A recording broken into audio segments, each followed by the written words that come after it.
and put myself in that kind of danger. Yeah, I was looking at it right now. This is going to be very interesting. BURMESE schools go for their best comfortable strategy. BREN Esports, teams have been noticing that if they go for a marksman jungle, they have a hard time. But right now, they're trying to prove us wrong. Going in towards the land of Dawn. This is the very first game in the upper brackets, and it will be BURMESE Goals taking on BREN Esports in game 1. BREN Esports, they are just going for this certain setup on the mid lane. They actually go for the 1-3-1, and they try to poke as much as possible. And looking at it, BG, they won't really back down. I don't think they will, and again, it's going to be a contestant for mid lane. Level 2 is always going to be, you know, a little bit nicer when you go for these invades, but just keep your eyes on the directions of the buffs here. I think this is a purple start for BREN Esports. It's KarlTzy, and this might not be, how do I say, the best position for BREN Esports, because it's actually FlapTzy on the backshot jumping in. And they actually punish this. Look at that two-man Jit Kundo, and they are forced out.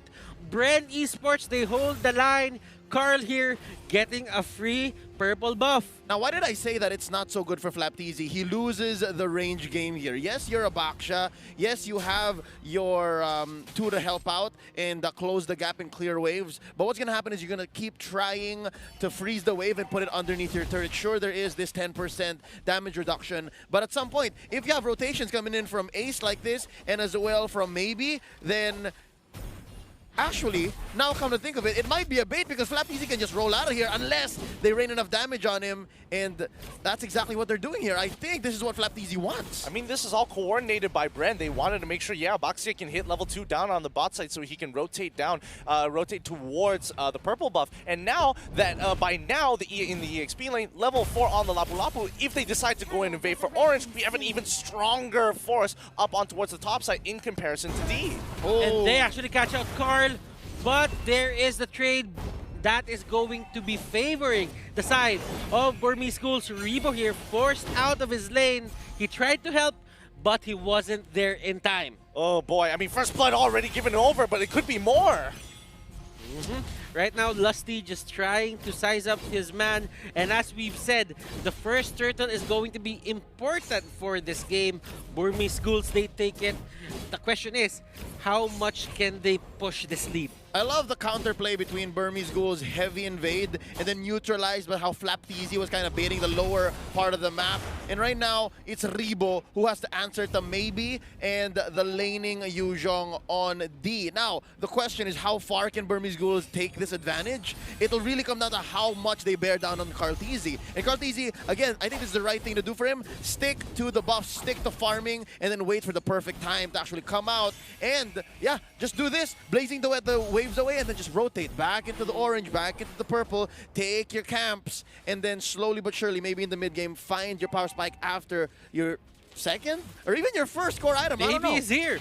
Maybe he's here. He's trying to get Karl. Karl, will he back down? No, he won't push back to the turret. Not to the reach. But there is going to be a punish and a step in the right direction for BREN Esports if they want to stop the aggression coming out for BURMESE Ghouls. I mean, you hate to see it, but D, he's going to try even more here. And he tries to go for few, but Karl will be his next target, and he really tried to go for that. Really tried to get the extra HP that comes out from killing that buff. And that is going to be another kill for the side of BURMESE Ghouls. Salt in the wound. You take down Karl. You get his allies as well. That was what? A 2-for-1 plus the orange. And Kid is just overstaying his welcome. They're starting to cut the lanes now. Looking low, this Matilda. Nice knockup though. Lusty is going to be in trouble. Oh, he flickers out, wastes it, get destroyed by D. And FlapTzy's left alone here. It's not looking good for BREN Esports. FlapTzy trying to defend this. Few, on the other hand, is helping him, but they will take the first turret of the game. BREN Esports here, they are falling to the pressure that is being given by the side of BURMESE Ghouls. Turtle Cam now up, and Turtle is up. Yep, I mean, what are they going to do in this point of time? It's just been a back and forth, though. I do question that CallTeasy. What the heck were you trying to do there? You knew he had the execute, kind of like, you were kind of gambling there, and I don't think moves like that is going to be beneficial in the long term, but let's see how that is going to change. Maybe getting caught out, he gets stunned. Flap really just trying to help. And as you can see, BREN Esports, they're putting a lot of their resources, putting a lot of help into just CallTeasy just getting that buff. They really needed that for their side, and they're trying to make ends meet. At the end of the day, Burmese Ghouls, they still have the lead. It's come to the point where it's just one tank you're trying to block the way, make space for CallTeasy. It's actually two. That's FlapTeasy and Lusty, and right now it looks like they're going for the turtle, and they're just buying time now. FlapTeasy at half health. Oh! Lusty gets blown up! Lusty can't fight that break. D going for Few. Few has the flicker, and another turtle going to the side of the Burmese Ghouls. They really know the early game, and they're punishing BREN Esports for picking a mid-game spike hero. Oh man, they're just running them down one by one, and BREN, now that he's got to try to do something about this. Another kill! Burmese Ghouls! They just go at it. They're not letting BREN Esports breathe. Honestly, does anybody remember what KZP said about this? Because when they said Burmese Ghouls are great at first turtle, and if they can snowball off of this, they're kind of getting those vibes here right now. And looking at it, Carl just got his Raptor Machete 6 minutes in. That is how annoyed, that is how delayed Carl is in terms of the items. And all it took was maybe here after picking up the blade armor, he can afford to do this. And even if he dies, I think that's worth it overall. You do have a Mount Shocker to buy some time. And right now, that's going to be Kid jumping in. Maybe once more.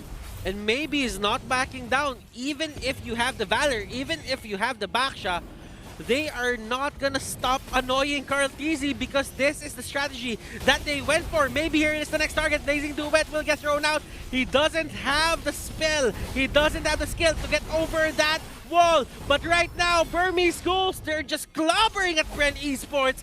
Ribo here trying to get away. He uses Flicker. Lusty can't find the opening and can't find the perfect way of the dragon so that they can stop Burmese Ghouls from just entering their jungle. What is happening here? Burmese Ghouls is choosing the right place at the right time to fight.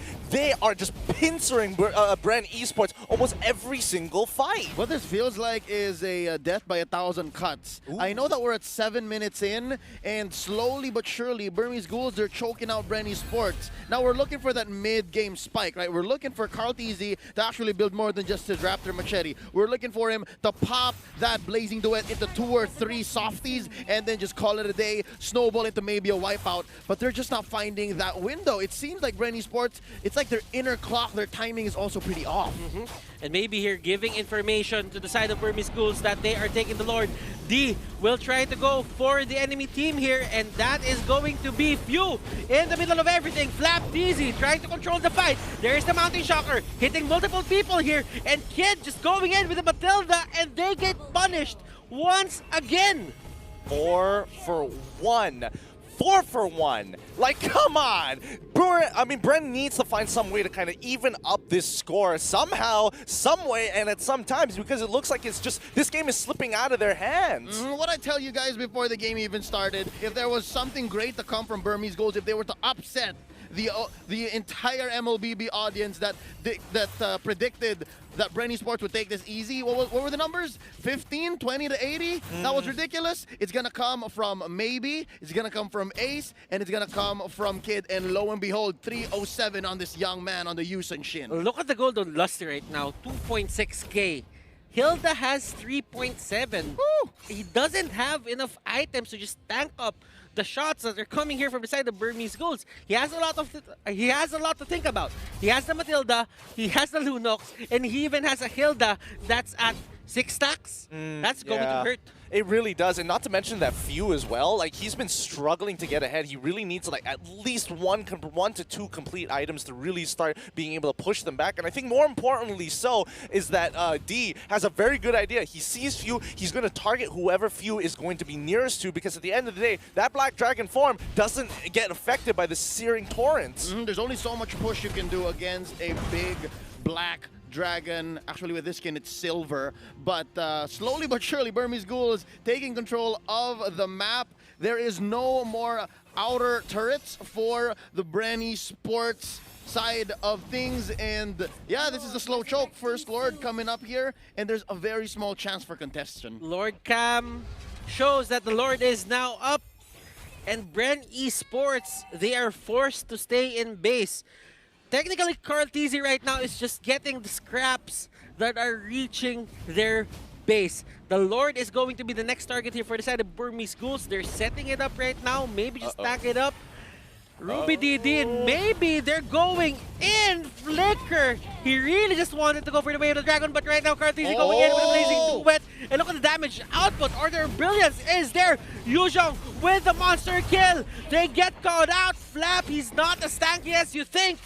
Burmese Ghouls, they're just controlling this game. Yeah, I definitely think BREN underestimated how much damage that that Ruby DD had in the bank. I mean, he's 1-0-7. Doesn't look like a big deal, but my goodness. They're just trying to clear the waves. Do not let Burmese Ghouls just take your turrets as much as possible. Just hold the lanes. Now, Burmese Ghouls, they're not really going for the Lord as of now. They might just want to wait until they get to 12-minute mark so that they get the Luminous Lord, but that doesn't seem to be the case because right now they're just going for it. No time to waste here. Again, once you get Lord the first time around, your siege minions get enhanced. So if you're choking your opponent out, if you're taking the time to wrap around them, choke out the resources, take everything away you can from Carl TZ. Hey, even the small camp right here, D's not cutting any corners, he's just taking everything he can, then all the more you should go for level 1 Lord. Don't waste any time. Yeah, I mean, look at this lead. This is the biggest lead we've ever seen here at M2. It is a 13K gold deficit for BREN. There's literally nothing they can do at this point. Every single fight, Burmese Ghouls will have full control. Ace just needs one more item for the item lock, and here's the siege. Black Dragon form is there. BREN, they know that they have to give this up. Mountain Shocker spots out every single one of them. Flap gets caught out outside the base. He uses that roll to just get out of the way, and all lanes here are pushing to the side of Burmese Ghouls. The Lord might be down, but it did its job. It took down the inhibitor turret here for the side of BREN ESPORTS. And relatively no cost too. No lives, nothing. Like, no trades. They choked in BREN ESPORTS, they kept them in, cordoned them off in their own from behind, not even a chance for Carl TZ. The pop, the blazing duet, and they are looking for the finish. Ladies and gentlemen, the Burmese Ghouls are not wasting any time. No, Ribo is the last man standing. Burmese Ghouls take a 12-minute game versus BREN ESPORTS. Burmese Ghouls at match point. Wow. Wow, that has to be one of the fastest games, the biggest deficits we have ever seen, and one of the biggest flex. Whoever sees a Lunox one-shot their opponent with brilliance.